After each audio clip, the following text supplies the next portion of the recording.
United States cruiser, the Biloxi, goes down the ways. The third ship of her class to be launched from this one shipyard within the year. Months ahead of schedule, too. Typical of the job American shipyards are doing on both the Atlantic and Pacific coasts.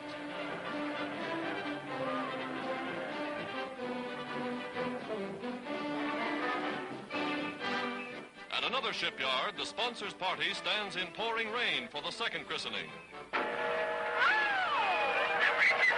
And the heavy cruiser Astoria goes to join the ever-growing United States fleet. Named for the old Astoria, which dealt death to the Japs in battles off the Solomon Islands, the new Astoria is one of the most powerfully armored cruisers afloat. American sea power, striking never-ending blows at the Axis.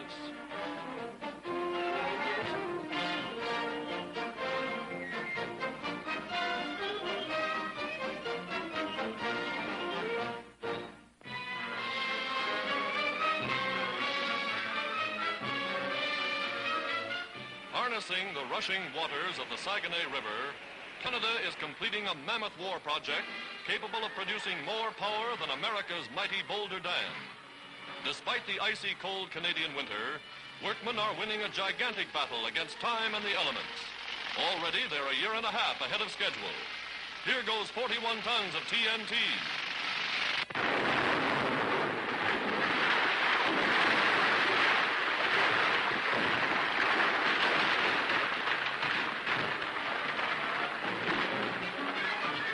By the end of the year, the development will be generating more than 1 million horsepower.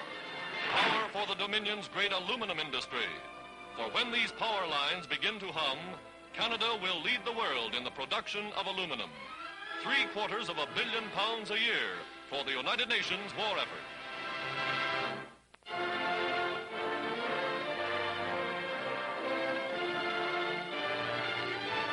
In America, Red Cross volunteers are busy packing boxes of food and medicines for Allied prisoners of war. Boxes containing vitamins, canned meat, coffee, cigarettes, matches, soap. This four-masted Portuguese bark, manned by a neutral crew, is one of several ships especially chartered for the voyage. Its safe passage guaranteed by all belligerent nations. A cargo of mercy for Allied soldiers and civilians wherever they are.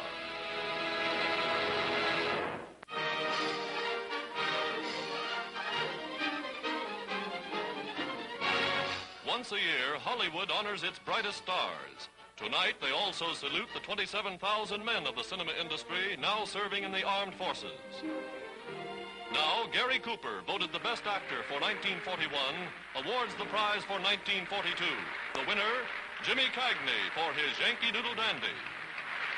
From lovely Joan Fontaine, Irish-born Greer Garson wins the award for her unforgettable Mrs. Miniver, the new king and queen of Movieland.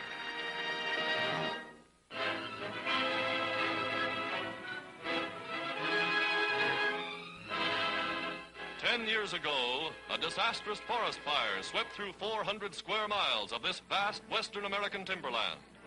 Thousands of great fir trees remain standing, stripped and blackened by the flames.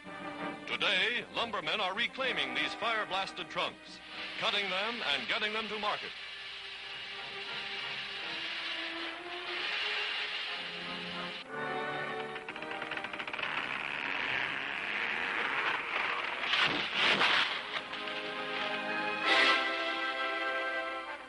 Powerful equipment and skilled lumberjacks turn the wasted and once forgotten land into a beehive of activity.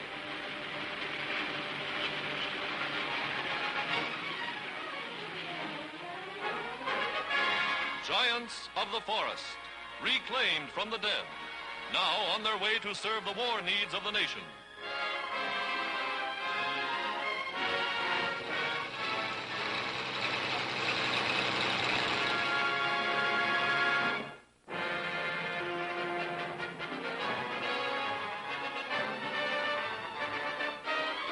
Smart young ground crews of the Royal Australian Air Force on parade. And now, these same young men dashing through the forest, swinging on ropes over obstacles and across ravines, learning to fight like commandos. All the rough and tumble of primitive jungle warfare, just in case they need it.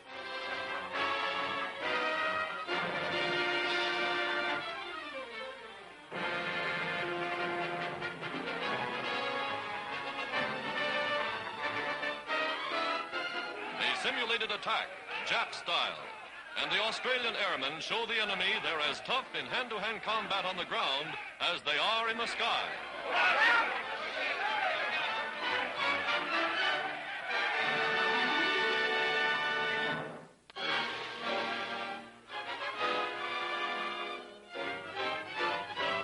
At an East African port, wives and children of Italians captured in Ethiopia are sent home by the British.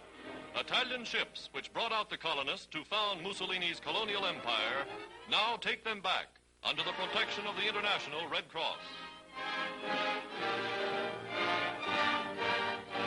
For many of the youngsters, it will be their first view of the mother country. The United Nations have no war with women and children.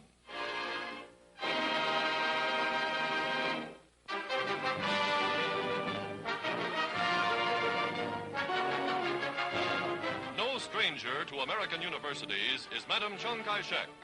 26 years ago, as Mei Ling Sung, she was graduated from this same Wellesley campus with highest honors. Today, as the wife of China's great leader, she returns to meet undergraduates, American girls just like those with whom she attended school. Wellesley is proud and honored to welcome home its most distinguished graduate.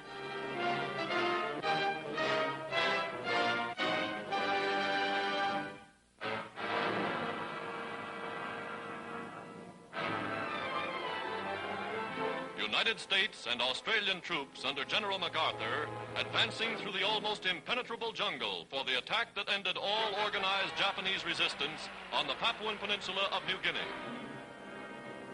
Guns commanding a narrow beach, the Yanks move into position to cut off the Japs from the sea.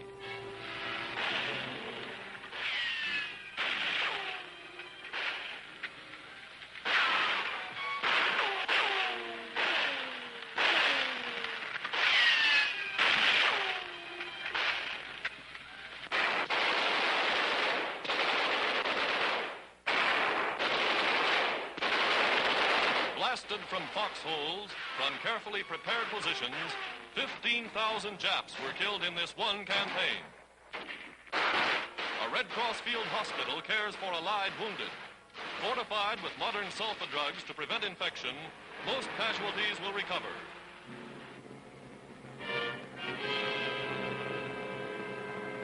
Thus, the first American offensive to be transported and supplied entirely by air power moves on to new theaters of operation.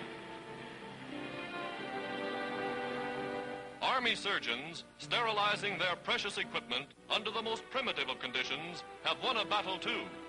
Their brave efforts have saved many lives, relieved much suffering.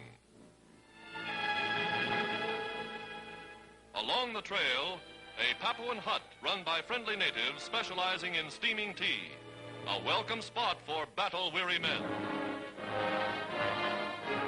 These Australian and American jungle fighters of General MacArthur have won a real victory. And what's more, they've proved they can beat the Jap in any kind of warfare.